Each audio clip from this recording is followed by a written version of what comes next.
সৃজন খবর বাংলা, খবর যেখানে জীবনের কথা বলে। উত্তরপ্রদেশের এলাহাবাদে প্রয়াগরাজে শঙ্করাচার্য স্বামী অভিমুক্তেশ্বরানন্দজি ও তার ভক্ত শিষ্যদের হেনস্থা ও হামলার আজ এসে পড়ল কোন্নগর রাজরাজেশ্বরী সেবা মঠেও। প্রয়াগরাজের ঘটনার প্রতিবাদ জানিয়েছেন মঠের সাধু সন্ন্যাসী থেকে ভক্ত শিষ্যরাও। তারাও এই ঘটনায় উত্তরপ্রদেশ প্রশাসনের ক্ষমা চাওয়ার দাবি জানিয়েছেন। মাঘী পূর্ণিমা উপলক্ষে শঙ্করাচার্য স্বামী সর্বানন্দ সরস্বতী প্রতিষ্ঠিত কোন্নগর রাজরাজেশ্বরের সেবা মঠে শুরু হয়েছে 29তম পাঠোৎসব। 4 দিনে এই পাঠোৎসবের প্রথম দিন মা রাজরাজেশ্বরী ত্রিপুরা সুন্দরীর অষ্টধাতুর একটি প্রতিমূর্তি নিয়ে রথে চড়িয়ে বর্ণাঢ্য শোভাযাত্রা সহকারে নগর ভ্রমণে নিয়ে যাওয়া হয় কলকাতার সল্টলেকের এক ভক্তের বাড়িতে। গত 29 তারিখে বিকেলে মা রাজরাজেশ্বরী ত্রিপুরা সুন্দরীর মূর্তিকে মন্দির থেকে প্রথমে মন্দিরের বাইরে নিয়ে আসা হয়। তারপরে রথে চড়িয়ে হয় মায়ের প্রথম পর্যায়ে পুজো অর্চনা। ভক্তরা সেখানে পুজো দেন। সঙ্গে ছিলেন কোন্নগর পৌরসভার পৌরপ্রধান স্বপন দাস ও অন্যান্য কাউন্সিলররা। এই উপলক্ষে মঠে এসেছিলেন পরম পূজনীয় সুবুদ্ধানন্দজি মহারাজ ও বিশিষ্ট পণ্ডিত দ্বারকা ও সারদাপীঠের রবি শঙ্কর দ্বিবেদী। তারাও এদিন মাকে পুজো দিয়ে বিদায় জানান। পরে ব্যান্ড সহ বিশাল শোভাযাত্রা সহকারে জিটি রোড দিয়ে মায়ের মূর্তি ভক্তদের দর্শন দিতে দিতে নিয়ে যাওয়া হয় কোন্নগর বাটার মোড়ে মা সিদ্ধেশ্বরী মন্দিরের কাছে। সেখানে মা সিদ্ধেশ্বরীর কাছে পুজো দিয়ে মা রাজরাজেশ্বরী ত্রিপুরা সুন্দরীকে নিয়ে যাওয়া হয় সল্টলেকের মহিষবাথানে। সেখানে মায়ের ভক্ত সুনীল দাদা ও রিমঝিম দাগার বাড়িতে একদিন মা রাত্রি যাপন করেন। সেখানেও সারা রাত ধরে হয় পুজো ভজন। পরের দিন ফের মাকে সেখান থেকে মঠে ফিরিয়ে আনা হয়। তারপর শুরু হয় নতুন করে মায়ের পুজো পাঠ। পয়লা মাঘ হবে মা রাজেশ্বরী ত্রিপুরা সুন্দরীকে শাকম্ভরী রূপে পুজো। বিভিন্ন রকম ফলমূল ও শাকসবজি দিয়ে মাকে সাজানো হবে। শেষে হবে বিশাল ভান্ডারা। কয়েক হাজার ভক্ত এই দিন এই ভান্ডারায় অংশ নেবেন। ইতিমধ্যেই গত বৌনি অমাবস্যায় প্রয়াগরাজে জ্যোতিষপীঠের শঙ্করাচার্য স্বামী অভিমুক্তেশ্বরানন্দজি ও তার শিষ্য ভক্তদের পুণ্য স্নানে বাধা দেওয়ার অভিযোগ ওঠে যোগীরাজ্যের পুলিশ প্রশাসনের ওপর। এমনকি সেখানে শঙ্করাচার্যকে হেনস্থা ও তার ভক্ত শিষ্যদের ওপর মারধরেরও অভিযোগ ওঠে। এই ঘটনায় গোটা দেশ জুড়ে নিন্দার ঝড় ওঠে। ঘটনার পর থেকে 15 দিন কেটে গেলেও আজ পর্যন্ত যোগী প্রশাসনের কেউ ক্ষমা চাননি এ ঘটনায়। দেশের বিরোধী রাজনৈতিক দলগুলো কংগ্রেস, সমাজবাদী পার্টি ধিক্কার জানিয়েছে, কিন্তু বিজেপি, আরএসএস বা হিন্দুত্ববাদী সংগঠনগুলো কেউ এ ব্যাপারে ক্ষমা চাননি। তাই এই ঘটনায় দেশের সনাতনীরা এখন দ্বিধা বিভক্ত। তারা প্রশ্ন তুলেছেন বিজেপির হিন্দু প্রেম নিয়ে। প্রয়াগরাজে শঙ্করাচার্য স্বামী অভিমুক্তেশ্বরানন্দজির সঙ্গে খারাপ ব্যবহারের প্রতিবাদ জানিয়েছেন কোন্নগর রাজরাজেশ্বরী সেবা মঠের ভক্ত শিষ্যরাও। মঠের প্রধান পুরোহিত ব্রহ্মচারী সচ্চি স্বরূপ ও অপর পুরোহিত শ্রীধর দ্বিবেদীরাও। তারাও এই ঘটনার তীব্র নিন্দা করে যোগীরাজ্যের প্রশাসনকে ক্ষমা চাওয়ার দাবি জানিয়েছেন। আমরা ফিরে আসছি সেই খবরে একটি বিরতির পর।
ওম সাইরাম এসএস অ্যাডভার্টাইজিং, মাত্র 6 টাকায় আর্জেন্ট ফ্লেক্স প্রিন্ট।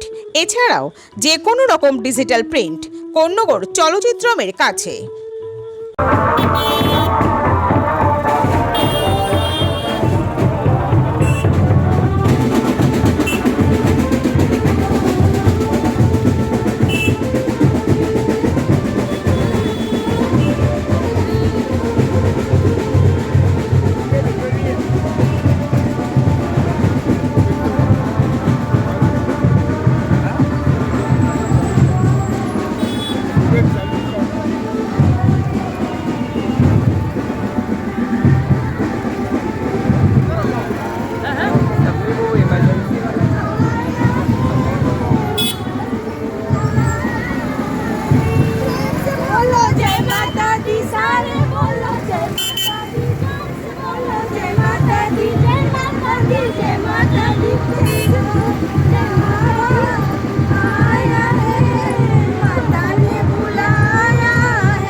सनातन धर्म के सर्वोच्च गुरु शंकराचार्य होते हैं।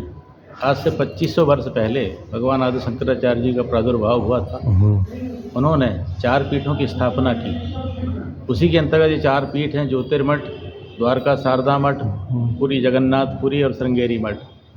वर्तमान में 4 शंकराचार्य हमारे ज्योतिर्मठ के मुक्तेश्वरानंद सरस्वती हैं, दक्षिण में भगवान अभिनव भारती तीर्थ जी हैं, और पुरी में निश्चलानंद सरस्वती हैं, और द्वारका में स्वामी सदानंद सरस्वती हैं। ये 4 प्रमाणित शंकराचार्य हैं। ये लोग सनातन धर्म के सर्वोच्च हैं, और इनका कार्य ही ये है सनातन धर्म की रक्षा के लिए कार्य करना। और जिस तरह की माघ मेला में घटना हुई है, ये बहुत निंदनीय है, घोर निंदनीय है। सर्वोच्च आचार्य के साथ इस तरह का दुर्व्यवहार नहीं होना चाहिए था। मर्यादा का ख्याल अगर आप और हम लोग नहीं रखेंगे तो कौन रखेगा। और जिस ढंग से उनके बटकों को, दंडी सन्यासियों को पीड़ा दी गई, मारा गया, चोटी पड़ के खींचा गया, बहुत दुर्भाग्यपूर्ण है। और इससे निश्चित रूप से सनातन धर्म की हानि होगी और जनाक्रोश बढ़ेगा।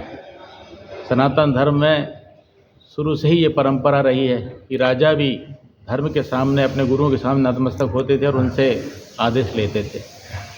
और माघ मेला की परंपरा शंकराचार्यों के द्वारा ही लगाई गई है। पेशवाओं के साथ लेकर के लोग पालकी में ही जाकर के स्नान करते थे।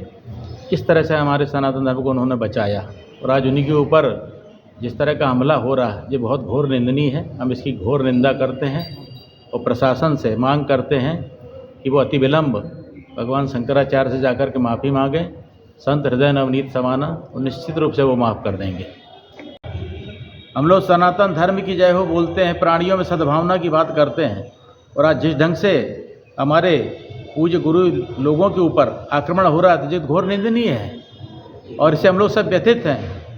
और जगदम्बा से प्रार्थना करते हैं कि समाज में अच्छी सद्बुद्धि दें, जिससे सौहार्द भाव से हम लोग रह सकें, और जिससे हमारी जो परंपरा चली आ रही है, आज की परंपरा नहीं, 2500 वर्ष पुरानी परंपरा है। परंपरा में ही तो भारत की विशेषता है। सौहार्द भाव से लोग रह रहे हैं। यहाँ पर हिंदू, मुस्लिम, सिख, ईसाई सब लोग दर्शन करने आते हैं, और हम लोगों का उद्देश्य ही प्राणियों में सद्भावना की बात है। तो हम लोग तो यही चाहते हैं, प्यार से रहकर के हमारे देश की तरक्की किस में हो, हमें वो चीज़ सोचना चाहिए, और सब अपने अपने धर्म का पालन सौहार्द भाव से करें, तो हानि क्या है इसमें। प्रयागराजे जे घटना घटे छे, हमरा सबाई मिलिए ओर घटना के भीषण निंदा करছি। তাতে কি চাইছেন এখন? আমরা এই চাইছি প্রশাসন গিয়ে ওনার কাছে ক্ষমা যাচনা করবে। ওর তো সন্ত আছে, তো ও ক্ষমা করে দেবে।